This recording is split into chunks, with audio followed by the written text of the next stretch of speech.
Hello, and welcome back to another deck tech. I'm Yoatic, as always, and today I have a fun deck for you, Dimir Balance. This deck is the Dimir version of Esper Pixie. You improve your consistency substantially by playing only 2 colors, and playing a lot more just generically strong cards. I've been playing this deck quite a bit, and it's got me up to number 6 on Arena, and I've got about an 80-something% win rate over about 100 matches with it. So it's very consistent, it's very strong no matter what part of ladder you're on. Let's get right into the deck. So if you look at it, you may notice a lot of similarities to Esper Pixie with Talent, Nightmare, Town Ain't Big Enough, Nowhere to Run, and Siren. Past that, and of course Fear of Isolation, past that it is a bit different. Starting with our generic cards, we have 2 copies of Stormchaser, 4 copies of Stormchaser's Talent, probably the most important card of your deck. It's a bounceable card. It makes a prowess creature, which you can grow up to 5 or 6 power on later turns. It can buy back both Get Out and Town Ain't Big Enough infinitely by just bouncing it. And it has a level 3, which I've never activated. But that's what it does. And Hopeless Nightmare, the card that turns your deck into Dimir Burn. When this card enters, each opponent discards a card and loses 2 life. The loss of life is massive. You can't play Tiny Bones Joins Up as a 5th or 6th copy. I've tried it. It feels fairly weak. But with the loss of life and the 1-for-1 this card brings, it is quite incredible. Going Hopeless Nightmare into Fear of Isolation is one of your best openings because it destroys their hand, it does a ton of early damage, and late game you could even sack it for a scry. For the rest of our 1-drops, we have 2 copies of Spyglass Siren. I like this as a 2 of instead of a 4 of because it doesn't fit with the main theme of your deck. You cannot have Spyglass Siren into Fear of Isolation because you have nothing good to pick up. You don't want to pick up the Siren because that kind of ruins your tempo. You don't want to pick up the map because that just destroys it. But it is an incredibly strong card. So we have 2 copies of Spyglass Siren. We also have 2 copies of Cut Down. I think this is more reasonable as a 2 of. It's great against other Pixie decks. It's great against Red Aggro, which are absolutely dominating the ladder right now. So we got 2 copies of Cut Down to keep ourselves alive into the late game. Into the 2-drops, we have 4 copies of Fear of Isolation. An incredibly strong card, a 2-mana 2/3 flyer, which if it picks up Stormchaser's Talent or Nightmare, is basically a 2-mana 2/3 draw card. I could not see playing any less than 4 of this card. It does exactly what you need, and it's incredible. Up next, we have 2 copies of Floodpits Drowner. Again, I've tried this as a 4 of, and as strong as this card is, it has some bad matchups, it doesn't do well into Pixie, and it doesn't push the main idea of the deck. Don't want to pick this up unless you're doing the shuffle trick, where you activate its shuffle ability and then pick it up with Town Ain't Big Enough, which takes 4 mana and an entire turn. So it's a 2 of. You don't want too many in a single game, but it is a very good card. Up next, 3 copies of Thundertrap Trainer. This is a 3 of because it replaced Enduring Curiosity and later Entity Tracker. This is your late game value engine, believe it or not. Because of how much value Stormchaser's Talent, Town Ain't Big Enough, and Get Out all bring, you don't need the massive, insane, draw 5, 6, 7 cards of Enduring Curiosity or Entity Tracker, as well as it is the most consistent option of the 3. Entity Tracker, as a top deck when you have no enchantments, does nothing. And because we don't flood the board with flyers like traditional Dimir, sometimes Enduring Curiosity doesn't do anything. Plus, if you look at the deck, there's nothing for your opponent to point removal at. This gets removal on cast, gets its value on cast, gets its value on cast, value on cast. Kaito, very hard to deal with, and kind of gets value on cast. So you don't want a card like Enduring Curiosity, which just doesn't. That is, I think, the longest justification for a card, because I think this is the most asked about card. But I think Thundertrap Trainer, especially with the way it can dig you to nowhere to run, being able to look at 4 cards to get closer to nowhere to run is amazing against aggro decks. Past that, we have 3 copies of Get Out. Used to be a 4 of. A bit clunky if you draw it in multiples, but it's a counterspell or a budget town ain't big enough, allowing you to pick up your own cards, get a ton of value there, or counter the more threatening creatures like Overlords or a Sheoldred. It's a 3 of, again, over 2 or 4 because it's still incredibly strong. It's still incredibly versatile, but it's awkward in multiples. 4 copies of Nowhere to Run. This should be obvious. This card is incredible. It does exactly what we want it to do. It fits our deck perfectly. It's a great removal spell. I'd play 5 or 6 if I could. It's just that good. Then 1 copy of Tithing Blade. It feels bad. It's not a good card. You can't pick it up with Get Out because that only picks up creatures and enchantments, but you do need to answer a big guy every so often. You gotta kill Shelly every so often, so that's why Tithing Blade is still here. Into our big cards, we have 2 copies of Kaito, Bane of Nightmares. We kind of struggle to ninjutsu him on turn 3, because you don't want to ninjutsu an otter token, because that kills it. Ninjutsuing Fear of Isolation is a bit awkward, because this is already bouncing stuff. And if you bounce something with this, and you bounce something with Kaito, you kind of killed your own tempo. But he's in there because he just wins games. He is that strong of a card. A 2 of, not 3 or 4, because you don't want to draw multiples. He's good in this deck. It's not like the Dimir deck where you can always just keep using multiples. But he's good. 4 copies of Town ain't big enough. Very obviously, like the Pixie deck, we want to pick up our own stuff. We want to pick up our opponent's stuff to destroy their tempo. This does everything. It pays your taxes. It wins games. You can't go wrong. Then 1 copy of Bottomless Pool. This card is very feast or famine. It's either a 1-mana bounce something that you can use multiple times, or if you're against red aggro, it kind of feels bad because it's a sorcery speed bounce against an oops all haste creature deck. Though Locker Room has won me a couple games, and Pool has definitely won me a few as well. So it's in here because sometimes it wins, but sometimes it doesn't. Moving on to the lands, we have the classic 4 of every dual land, and then 3 Restless Reef and 1 Soulstone Sanctuary. We have 1 Soulstone Sanctuary instead of 2 and 2, like I've seen other lists do, because I had way too many issues with not having colored mana. And especially if you want to get out, like Talent and Nightmare, you need a 4 colored mana to do all that. So it's a 1 of. 3 Restless Reef instead of 4, because we do want to carve out. Though you can still play this because with how many 2-drops you have and the ability to play a late game with Nowhere to Run and Get Out, you're fine skipping your first turn sometimes. Then 5 islands, 3 swamps, because we are more blue than black, but we're actually fairly close. Well, not according to that, we're not.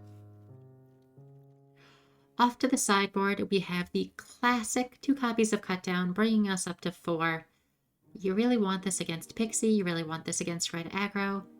They're so common, and this is so good against them. 1 copy of Duress. It's very good against Pixie, it's good against Domain. It's good against Token Control, which is making a comeback. You'll have to have it.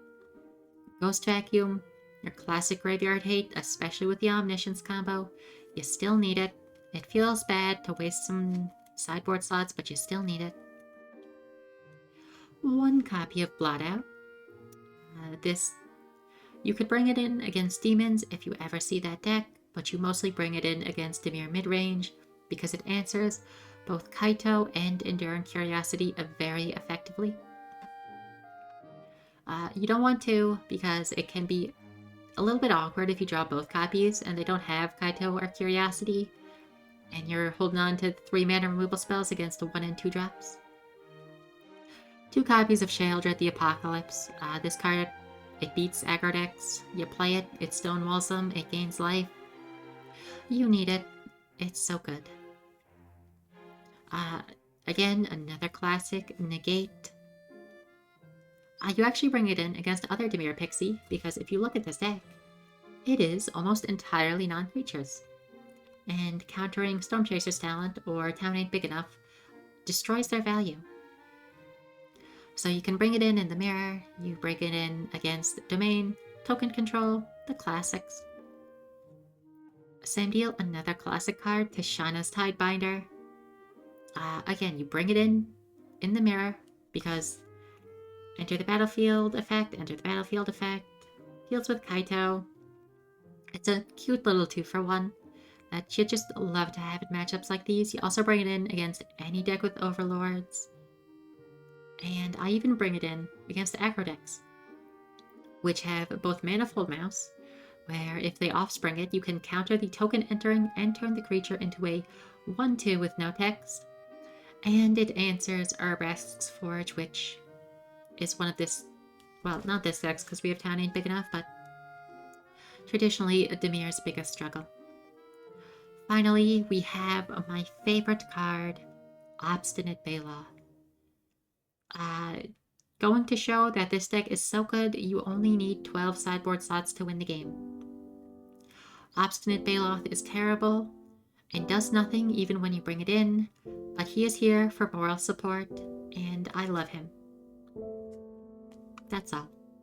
If you're going to replace Obstinate Baloth, I would put in more Duresses. Probably put in 2 more Duresses, or 1 Duress and 2 copies of Creature of the Schism to help against all the aggro decks out there. But I still have Baloth for moral support because it makes me happy. And with that, I hope you enjoyed the deck tech, and I hope you do enjoy the gameplay. Alright, we have a matchup on the draw against the Party Ghost, who I played a couple days ago, twice, and was on mono red both times. So, a very good hand, but no removal, which is a bit of a headache against these mono red players, especially on the draw.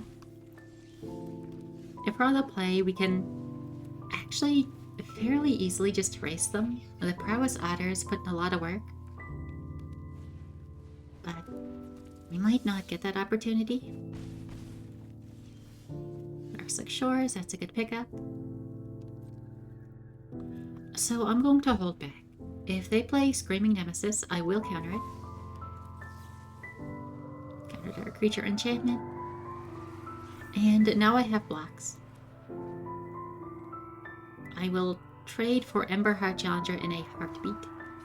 My 1/1 Prowess versus your 2/2 Prowess Haste with an additional 5 lines of text. I'm going to be Drownering here. Heartfire Hero. It's another card you don't love to see. Okay. So, unfortunately they do have Rockface Village, but the hero is one of the better cards to bounce because it resets the counters.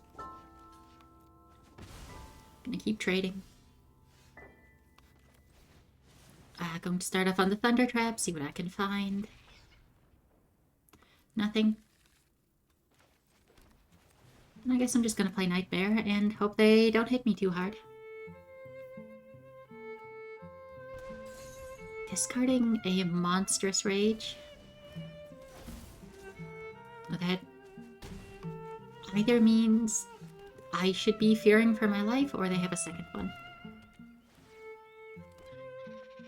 So a bit of an awkward situation here. I think what I have to do, I could get back, get out, but I don't think that accomplishes anything. I think I'm going to be chumping the Screaming Nemesis and hopefully Town Ain't Big Enough to pick up my Thundertrap Trainer.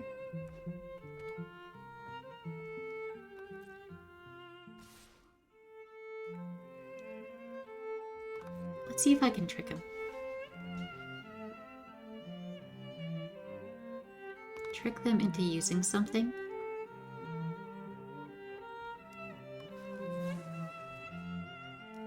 So they definitely have Monstrous Rage. There is almost no doubt in my mind they have Monstrous Rage. And because of that, I think I have to bounce the hero.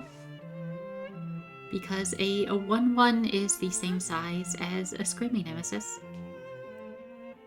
But also has a death trigger. So no damage. It is about a 1 in 8 chance to whiff off Thundertrap Trainer in this deck. So it happens sometimes, but it's a bit unlucky when it does. There's a Nowhere to Run, which is just about the best card to have for this matchup. Although they know what it is. So we're probably going to be taking the hit from the Nemesis here.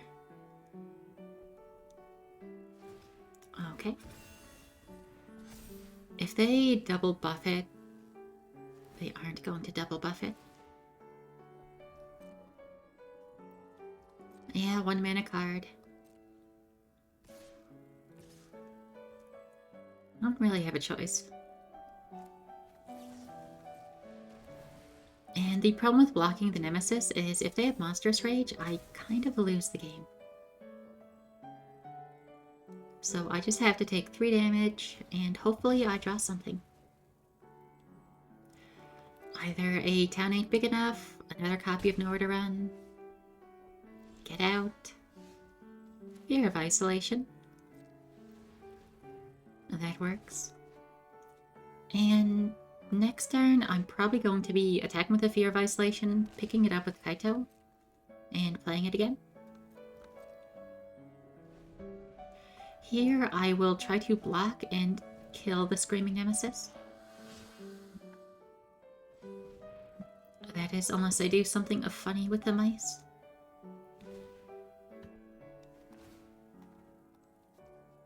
I'm basically playing this game on the assumption that they have Monstrous Rage. Unless I send everybody. So this is fine. The fear dies, which sucks, but I have to let it happen. The fear dies, I take 3 damage. And I don't get a good attack. Okay. Hired Claw is a bit of a problem, which is once again a 1 mana card because it's going to be a 3/4 on attacks. So I can't deal with it. I don't want the tap land, don't want the second Kaito. On tap land wouldn't be terrible. Spyglass Siren is actually a bit terrible.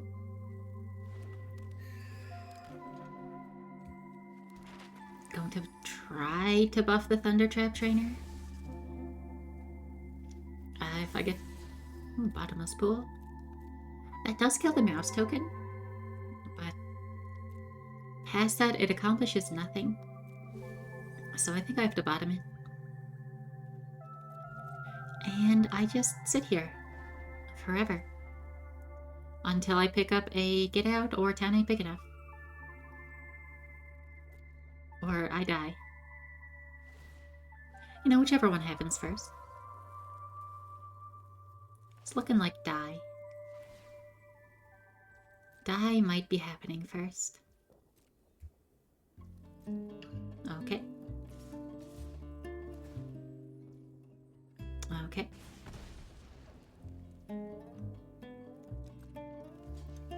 There is just nothing good to do here. I could block the Manifold Mouse, trade off with it, and chump the Hired Claw.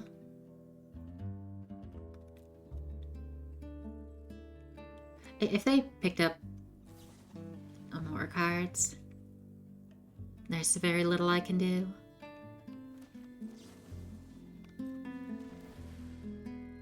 Here, I presumably have to kill the Manifold Mouse. Let's see what they do, though. Oh, there's the Rage. So, I believe I do have to kill the Manifold Mouse.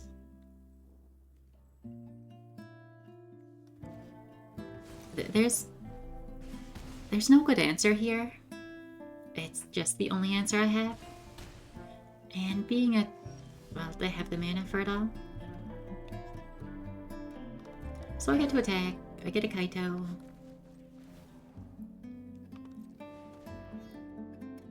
I get to tap down the Hired Claw. This is where things out of the shadows and into the fray. Tap it down. You're not But going it was anywhere. that second Monstrous Rage, which they were sitting on for so many turns.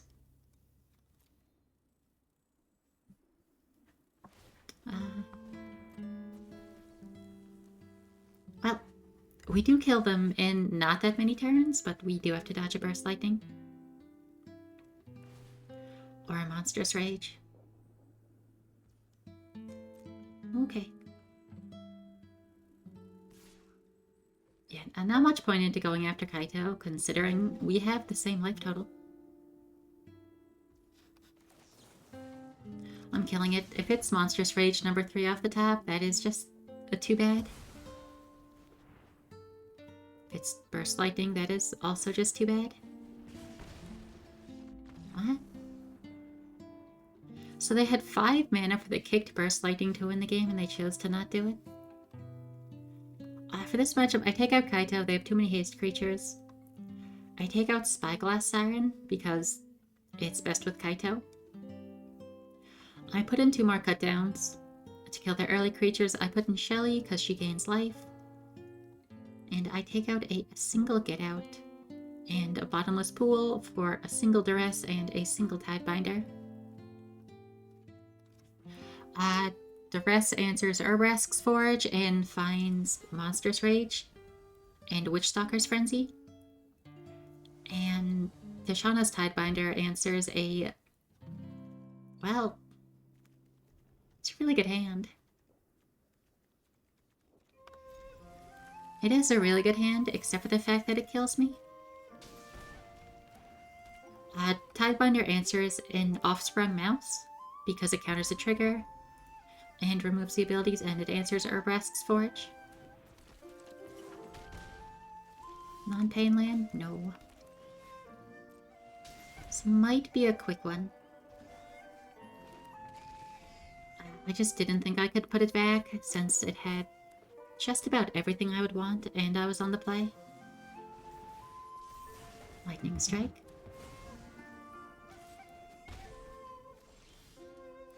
Well, that's too bad. So, again, I'm going to try to Floodpits Drowner whatever creature they play. No land here. So I'm going to tap the Swift Spear. I'm going to let them attack with the Ember. I don't understand it. I really don't understand it. One of the strongest cards in their deck, and they're just throwing it away. Let's see. I'm killing that now because of Monstrous Rage, and it doesn't seem all too likely that they could dump 3 cards next turn. So we'll hold on to the Nightmare. Order Run, great pick. Alright. You got me.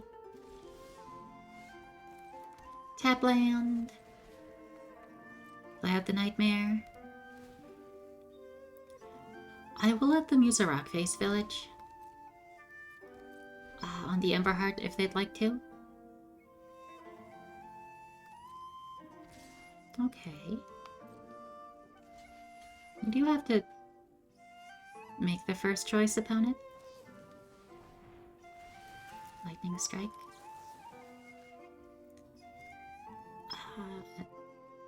I do like again, I'm taking too much damage off my lands, but taking no damage off their creatures and getting more value seems valuable, I guess. Here I'm going to probably be playing Nowhere to Run and Town Ain't Big Enough. Okay. So just try to take as little damage as possible. That doesn't matter, there's nothing that they could play. So I kill the Challenger. And I bounce the Swift Spear and the Nowhere to Run, and I take a 0 damage. When they're on more burn than the average deck with both Burst Lightning and Lightning Strike, it's as important as possible to keep my life total high. Especially since I don't have a talent, I don't have a Shelly, I don't have any way to actually start winning the game. So this game could go on for another 3-4 turns.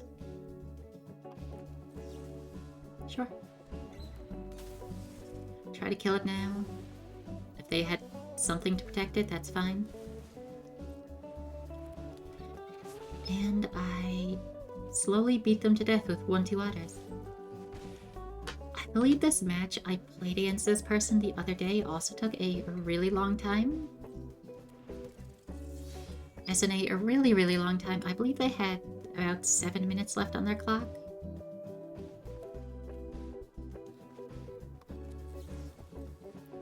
So, because of Monstrous Rage, I can't just Nowhere to Run it. I could take a lot of damage. So I'm going to do that. Kill it on my turn. But not use the Floodpits Drowner because, again, I have no other way of doing damage. Well, I have plenty of ways, but I don't have ways of doing a lot of damage while holding up Nowhere to Run. This gives me lethal in 2 more turns. I hit for 4, and then I activate and hit for 8. Alright, good game, good game. Now we have to do it again on the draw. The only good thing we have going for us is that they don't value Emberheart Challenger at all, and we'll trade it for any 2-power creature we have. Bad news that they are very good at drawing Emberheart Challenger. This is a great hand. Tithing Blade is substantially worse than Nowhere to Run, but it is removal. And a Floodpits Drowner as well is the removal. So we've got a Carve Out. They're consistent. Shelly could pick up. So I won't attack. If they play Nemesis, I can... Okay, Slingshot's a bit weird. So I'm going to play the Drowner on the Slingshot and offer them the same ground trade I've offered every single game. They finally don't take it. I'm going to offer the trade again. They don't take it. In the interest of being as mana efficient as possible and setting up a board, I'm going to do this. With only a single mountain, they can't be too threatening because a single copy of Monstrous Rage, well, it can do a lot. It can't just outright kill me. The fear is obviously a Burst Lightning. And because of that, I think I double block in the Swift Spear. If I double block the Challenger and they Burst Lightning on my Drowner, things happen. If they Burst Lightning here, they do get to fully trade off, which sucks, but not much to be done. The only good thing is it keeps a lot of damage off my face.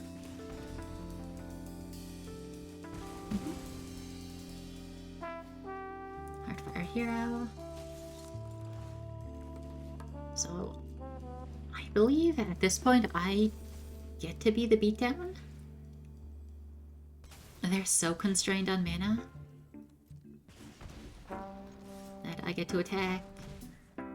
I let them attack, they kind of have to make the first move. 3 damage is not all too threatening. Okay.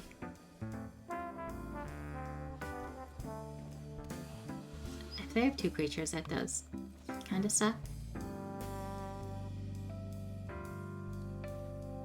I think I might make him pick up their creature.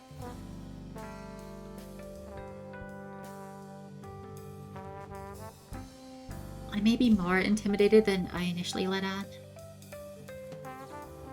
Monstrous Rage does cause problems. Actually, they can pick up the Hired Claw. I get to kill one of their more valuable creatures. But I'm kind of in a situation where I do have to find removal. I'm going to lead on the Thundertrap, try to find nowhere to run. Or any bounce spell. And I'm just going to sit here for a turn.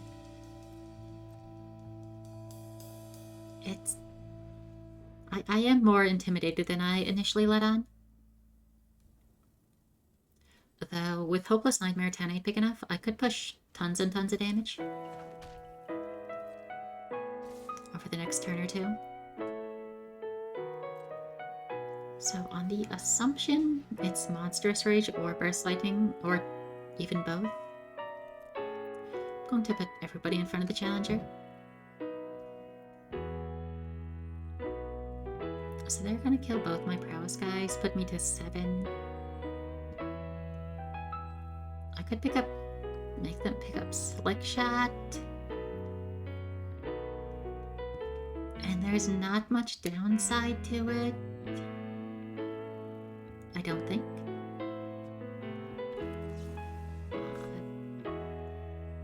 Except for the fact that they could hit me for a ton. Yeah.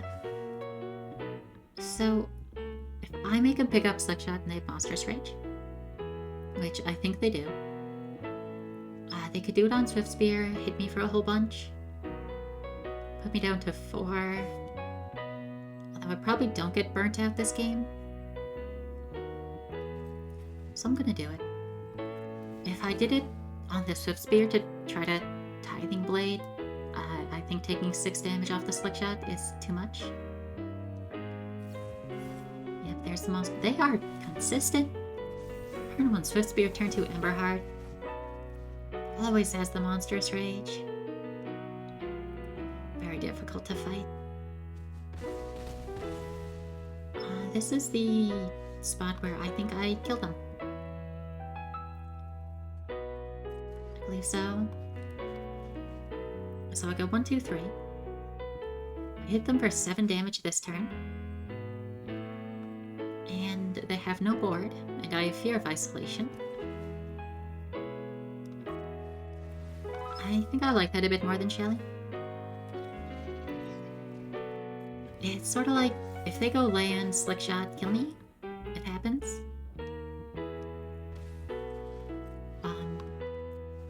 But if I go Shelly, I only go up to 6, so Slick Shot Burn Spell still kills me in 2 turns. Land, Slick Shot, kill me. It looks like. We could have gone Tithing Blade. Fear of Isolation, pick it up. But I don't think that gives us 2 turns lethal. Okay, not dead.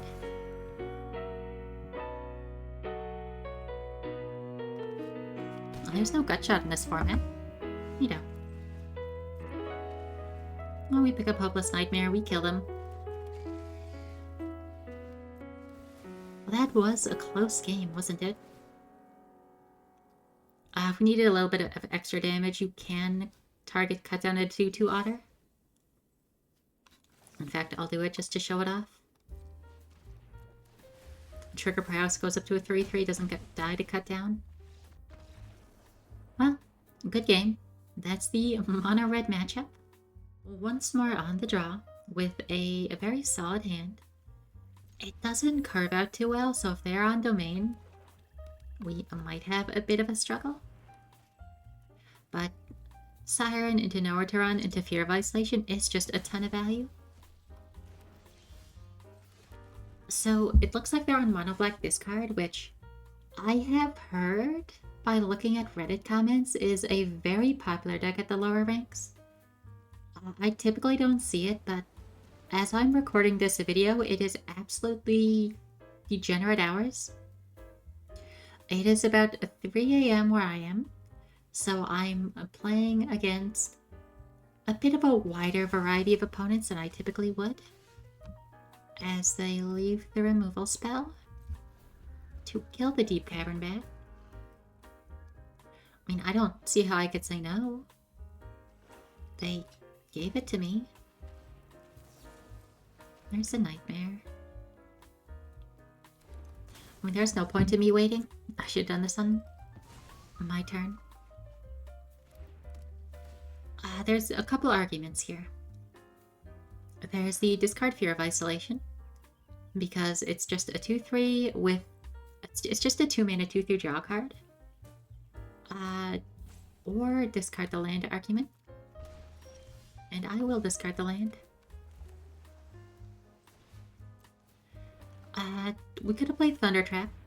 Thundertrap could have hit Stormchaser's talent, which would have given us a more mana efficient turn, but because I don't have a follow-up land, well, that's a problem. It's actually not a problem. We have Tithing Blade. So this is why the discard Fear of Isolation line was very real. Having even numbers of mana, 2, 4, 6, is very relevant with this deck, because it is mostly 2-drops. There's a few 1-drops, but it's mostly 2-drops. Don't mind that, I've plenty to discard. Well, if we get to attack with a Thundertrap Trainer, that is a lovely draw. I am tempted to take the Nightmare to make them discard their very last card, but I think it's removal. And the potential late game value of Stormchaser's talent is too much to pass up on. Generally, Stormchaser's talent is your most important card. Well, looks like we're going to get to Kaito, pick up the trainer. Being able to buy back town ain't big enough. Wins. And the Prowess Otters are quite relevant. So I could Kaito, but if they pick up a land, they kind of just kill it. So I'm instead gonna kill the Soulstone and get in there. Feeling a little bit sad because we have 2 of our best cards if they pick up any more discard. They did pick up more discard. So I am feeling a little bit sad. No worries though. We can kinda just win the game, I believe. I'm going to pick up Thundertrap because I want more value.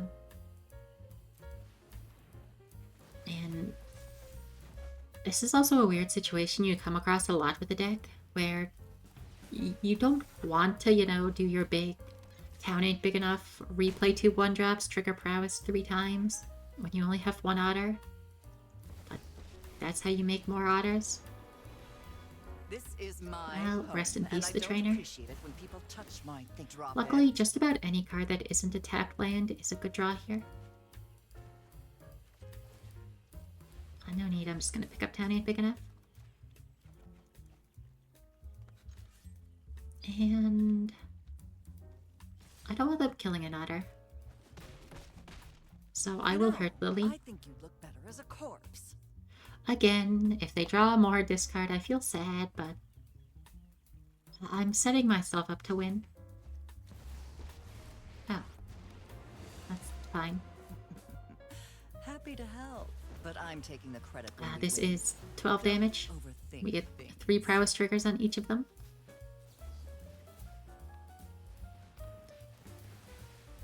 One of the best situations with the deck is having 2 of your 1-drop effects, whether it be Talent or Hopeless Nightmare. You really can just pull out near infinite damage at any point. I attack for 12.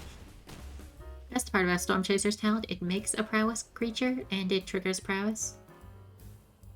Against discard, we get to bring in the fabled Obstinate Baloth. I don't see much point in cheap removal, though I do like Blot Out to take care of both Shelly and Liliana. With Liliana, Tishana's Tidebinder, Liliana, Bandit's Talent, and Hopeless Nightmare. Tidebinder does seem to have a lot of value. Floodpits Drowner does not. Same thing with Hopeless Nightmare. Because they have Bandit's Talent, they are in a better situation when we have 0 cards in hand.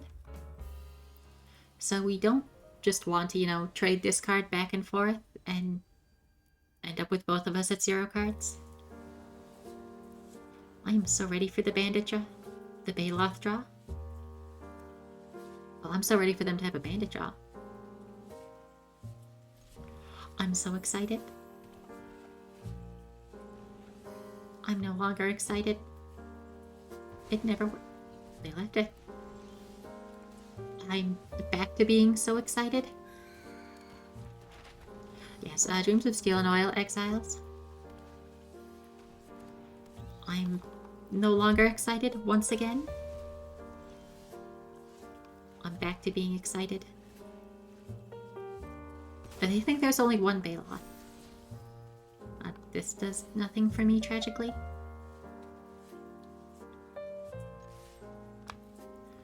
Seeing as how Spyglass Siren is probably gonna die, and I'm fine. Oh. I'm gonna decline discarding the 1 card. Yes, so this is the Dimir Pixie list in a nutshell. You play Obstinate Baloth because that's what Pixie does. I don't know why they did that. I really don't know why they did that. Okay, we got him. Hooray. We're the best. Yippee. Welcome back to another game. This time we are on the play. We have no 1-drop and a very slow hand. Almost purely reactive, except for, a 2-mana 1/2, but it's a reasonable keep. It looks like we are up against some sort of green-black poison deck. Either that, or they're just playing a Skull Dweller as a protective. Nope. It is green-black poison.